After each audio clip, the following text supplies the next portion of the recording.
Hey, party people. I just wanted to get this out there because big difference, and a lot of people kind of struggle with the definition. I've written a story that I might drop soon as well. It's written sort of like a fairy tale to explain what codependency is. But this particular distinction I think is quite important. So how do you know if you're being nice or if you're being codependent? If you've got some codependent tendencies, as do 80% of people, keep an eye on yourself, right?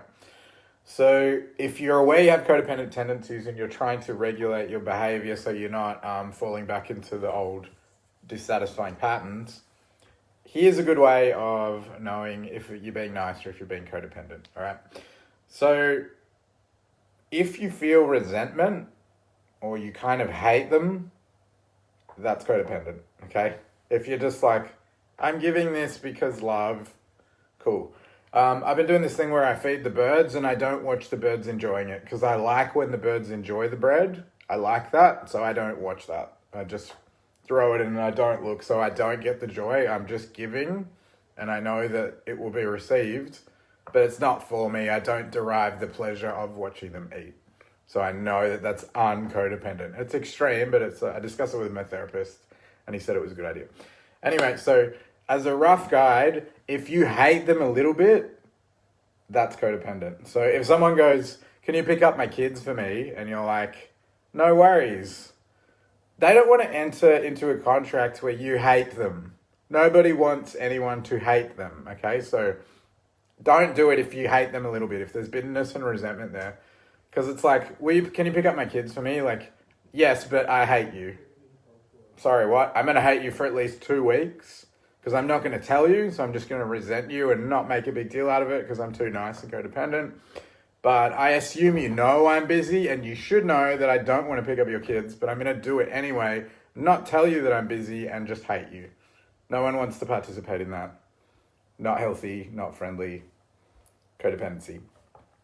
Okay, the other thing I wanted to help define it with is there is a universal law of reciprocation. So the resentment is kind of like justified because it's like, I gave you something, you owe me now. There is just kind of a innate thing between monkeys that we kind of pick fleas off each other and then you kind of expect them to do it for you. It's just like an unwritten vibe, right? But not everyone subscribes to it. It's like not everyone's been trained to feel that or to go with it.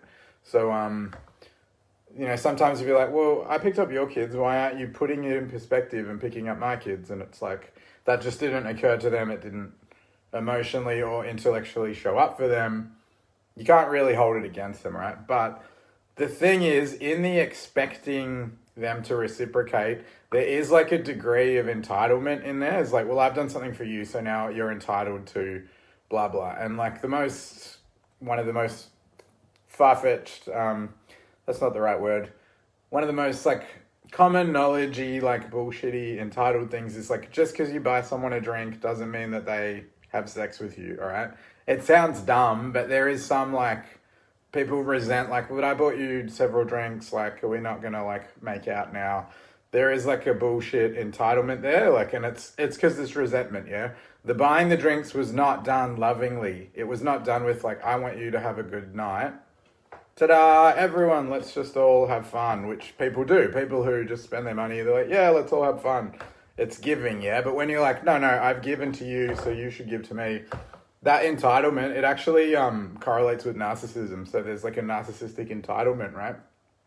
But that's like codependent resentment. They're one and the same, right? There's something there. In one of the codependency groups I'm in, they say, not all codependents are narcissists, but all narcissists are codependent, right? Because if you need other people to make you feel better and you envy other people and you're weighing your jealousy against, someone else's status all the time, then that needs other people, yeah? It's not that, some high-level autism, like they actually don't understand other people have thoughts and feelings and that. They're just like instruments in their reality. They're like cameos, or like, yeah, my brother said he read something that was like, it's like a chair, that person's like a chair, and that's really like sad and stuff. But, narcissists need people to compare themselves to and to to mess with, to feel superior to, and that it requires other people. Like, you can't be a narcissist in solitary confinement. Yeah, so all narcissists are codependent as well. There's a thing there. Yeah, so anyway, are you being nice or are you being codependent? In summary, if there is bitterness, resentment, hatred, entitlement, like you owe me now, that's bullshit. That's not loving. That's not kindness. All right, that's how you tell. If there's like a charge of like spiteful, bitter resentfulness, don't do it. No one wants to enter into a contract where you hate them at the end of it. Nobody. Okay? Hope it helps. PM me if you want to chat. Bye.